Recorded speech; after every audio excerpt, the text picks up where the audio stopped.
When the slowest moving train in the world finally delivered the most terrified dictator in the world to the biggest currently losing dictator in the world in Russia, North Korea's Kim Jong-un, who refuses to fly because he is absolutely certain his plane would never reach a destination because it would be somehow sabotaged, arrived in Russia in his heavily armored, very slow-moving train with a maximum speed of about 37 miles an hour, and immediately pledged his allegiance to Vladimir Putin, saying he, quote, has always expressed full and unconditional support for all measures taken by the Russian government. And I take this opportunity to reaffirm that we will always stand with Russia. Back with us, Yale University history professor Timothy Snyder. Professor Snyder, how should we see this meeting of Vladimir Putin and Kim Jong-un? Well, fundamentally, it's a meeting of two future Chinese satellites. I mean, the big picture in this war from Russia's geopolitical point of view is that they've alienated the West for a very, very long time. They've made themselves dependent upon China. So in the big picture, these are two countries whose main subject of conversation, I think, is probably not really Ukraine. It's probably China.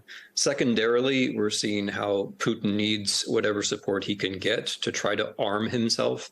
It's a sign of Ukrainian success and endurance and resilience that the Russian army has used up so much of its ammunition that it has to look to countries like North Korea to refill its stocks. But it's also a reminder that there are countries out there like Iran and like North Korea that will help Russia, and that so long as that's the case, we have to make sure that we're doing more for Ukraine. So this is something that a year ago, or when more than that, when Vladimir Putin invaded Ukraine, would have been hard for most people, certainly at the beginning, who expected pretty quick success by Russia. It'd be unimaginable that you'd be at this much more than a year later with Vladimir Putin desperately turning to North Korea. Yeah, that's such a useful reminder. I mean, we've vastly overestimated the power of the Russian state and vastly underestimated the determination and the skill and the sheer, I think, will of the Ukrainians to stay in this fight. And it's an important reminder of what it means to stay the course. So early on in the war, there were a lot of people who were saying, well, why are we arming Ukraine? Isn't that just extending the war because Russia has to win? And now we see that's not true. Russia doesn't have to win. Russia is losing. And it's very important to make sure that Russia does lose, because only a clear defeat would reaffirm international law. Only a clear defeat would make it clear to China that it shouldn't be trying adventures in the Pacific. And only a clear defeat gives Russia a chance to get off on some kind of new foot. So, I mean, another fundamental point about what's happening is that this shows that Russia is losing and can lose, and that it would be normal for Russia to lose. This is a stage in the history of what will be a Russian defeat if we stay the course. There are people who seem to think that because this war has entered a second year, that it has reached some kind of stalemate, or it has gone on too long. And when I hear that, I wonder what they would have said to President Roosevelt in 1942 or in 1943. Like, how many years of World War II would have gone on before this comment would have come up about what we were trying to achieve there?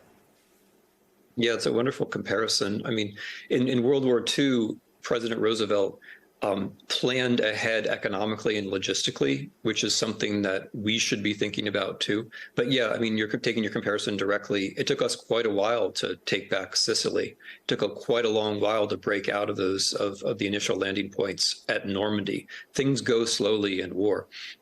No one should say stalemate.